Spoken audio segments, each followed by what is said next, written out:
Hi guys, welcome to Scorebuddy. Harry here from the customer success team, just to talk to you about our latest release 5.6.9 and the Calibration Trend Report, which is one of our brand new features. Okay, so here we are on the global dashboard to take a look at the new Calibration Trend Report. Now, we've always been able to measure our calibrations and report on them.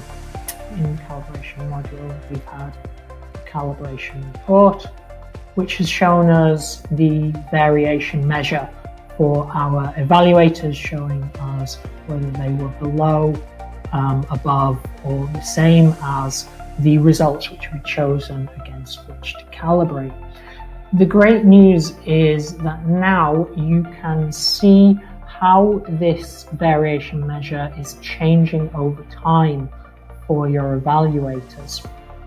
Within analytics, under the groups subheading, and then there we are, 6.6 calibrations trend. Now here you can use the filters to return data for specific groups, teams, or just single evaluators if you wish, and of course you can choose your date range.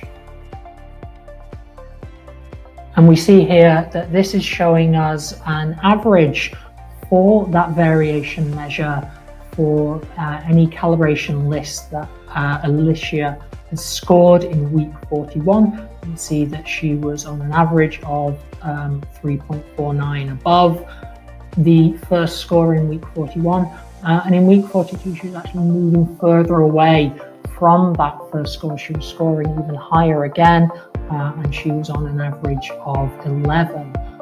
Billy underneath in week 41 was scoring a lot lower than the first score, with an average variation measure of minus 41.89.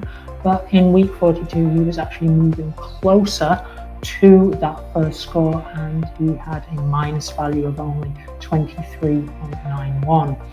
If we have a look at the trend graph, which is drawn in, it only affirms what we're seeing in the table.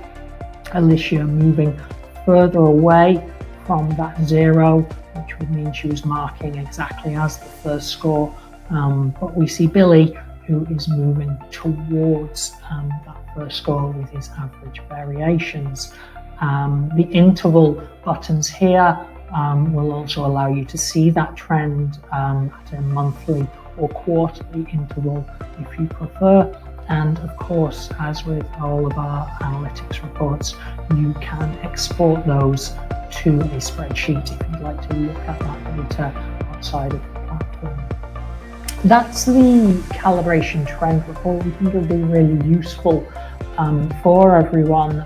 If you're wanting a little bit more information, something that you can refer people to, within the knowledge base, we of course have a brand new article outlining how it can be used and how to interpret the data, and that's there if you search Calibration Trend. A point of reference for anyone who'd like to take a look. So guys, that's the Calibration Trend Report. We hope you enjoy using it, and if you have any comments or questions, just drop us a line.